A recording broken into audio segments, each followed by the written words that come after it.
filter বনাবৰ বাবে এনেকুৱা পাথৰ লৈ ল'লোঁ আৰু এই পলিথিনটোত আৰু মই কালি বনাম ফিল্টাৰ ঘৰুৱা ফিল্টাৰ কাৰণ আমাৰ কলৰ পানী আইৰণ আছে বাবে মোক ফিল্টাৰৰ প্ৰয়োজন হৈছে এয়া দেখুৱাম কেনেকৈ বনাম আৰু দেখিছে সূৰ্যটো ধুনীয়াকৈ এতিয়া ডুবুৰ অৱস্থাত হৈছে আৰু যি ফিল্টাৰৰ বাবে মই পাথৰ বিচাৰিছোঁ সেই পাথৰটো পাই গ'লোঁ আৰু অকণমান আমি এনেকৈ আগলৈ ফুৰিবলৈ যাম এয়া ভিউ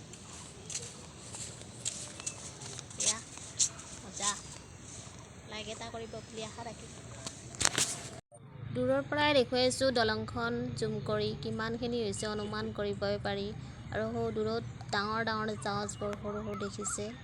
এয়াই আছিল নতুন দলঙৰ ভিডিঅ'টি আৰু গোটেই এৰিয়াৰ পাৰ্কৰ এৰিয়াটো গোটেই দেখুৱাইছোঁ এয়া যদি মোৰ ভিডিঅ'টো ভাল লাগে লাইক শ্বেয়াৰ কমেণ্ট কৰিবলৈ